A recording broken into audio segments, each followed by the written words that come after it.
La historia en Argentina no sé si se repite, pero seguro que rima.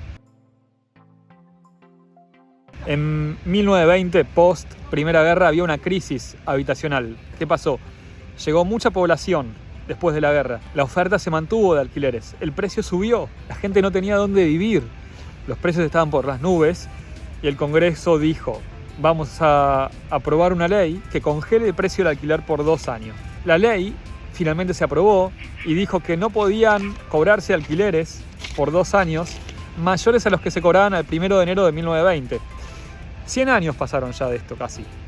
Y imagínate que de acá dijera el Congreso: bueno, de 2022 todo lo que vale hoy el alquiler, para vivienda, para industria, para comercio, para todo, se cobra lo mismo. Claro, la inflación en ese entonces no era del 60-80% anual actual, pero sin dudas implicaba un perjuicio para el propietario y un beneficio para el inquilino. Y el propietario dijo: esta ley es inválida, es inconstitucional. ¿Cómo el Estado se va a meter en mi propiedad privada, en la libertad de contratar? El caso llegó a la corte. ¿Quiénes fueron las partes? Julieta Lanteri era la propietaria, la que tiene el nombre de calle en Puerto Madero, Julieta Lanteri de Renshaw. En realidad, como propietaria, pidió que la ley se declare inconstitucional. Y el que era inquilino se llamaba Agustín Ercolano, que quería alquilar y quería que se aplique ese congelamiento del precio de la ley de alquileres. La Corte, la mayoría, compuesta por Palacio, Figueroa Alcorta y Méndez, convalidó la ley. Dijo que era una emergencia, que había un interés público, que era necesario que el Estado intervenga en casos excepcionales por una ley para garantizar justamente ese bienestar general y el derecho a la vivienda, pero en casos muy puntuales y ante una emergencia justamente por un interés público justificado que consideró probado. Y después hay un voto que estaba viendo, que es el voto en disidencia, que es el voto del juez Bermejo. Y Bermejo dijo que en realidad la ley no es válida, que es inconstitucional. Y quería leer una partecita de su voto donde dice lo siguiente. Bermejo lo cita Alberdi, pensador liberal, que dice así: comprometed, arrebatad la propiedad, el derecho exclusivo que cada hombre tiene de usar y disponer ampliamente de su trabajo, de su capital y de sus tierras, para producir lo conveniente a sus necesidades o goces, y con ello no haréis más que arrebatar la producción de sus instrumentos, es decir, paralizarla en sus funciones, hacer imposible la riqueza. Claro, la mayoría pensaba distinto. La mayoría dijo que la ley, la regulación de alquileres, es válida, que es constitucional. ¿Por qué?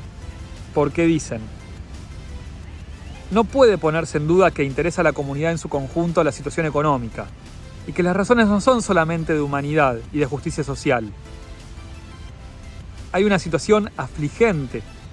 Y además dice que no puede ejercerse solamente el poder reglamentario cuando está comprometido el interés de todos los habitantes, sino que a veces atender las necesidades de un sector, en este caso el desaventajado, el de los locatarios, también es importante.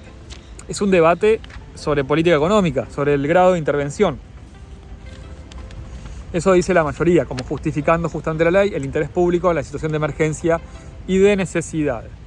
Y después hablaba un poco del fin de la propiedad, si o no afecta o no el derecho de propiedad, que en realidad es por un tiempo y demás, y se interviene en este contrato.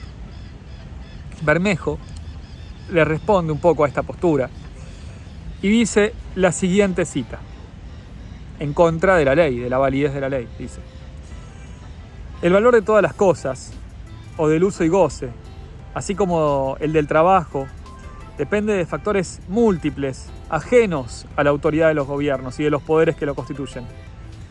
Y no puede decirse que abuse de su derecho el que reclama por su trabajo o por el dominio o el uso de sus bienes el precio corriente de mercado. El precio corriente de mercado constituye entonces el verdadero y legítimo valor, y por consiguiente su derecho en manera alguna es un abuso.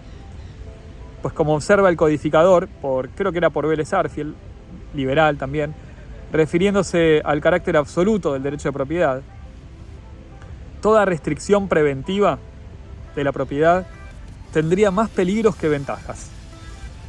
Si el gobierno se constituye juez del abuso, ha dicho un filósofo, no tardaría en constituirse juez del uso. y toda verdadera idea de propiedad y libertad sería perdida. La disidencia del juez Bermejo al final ganó la mayoría y se convalidó la validez, la constitucionalidad en realidad de esta ley de alquileres de emergencia. Contratos en zapatillas.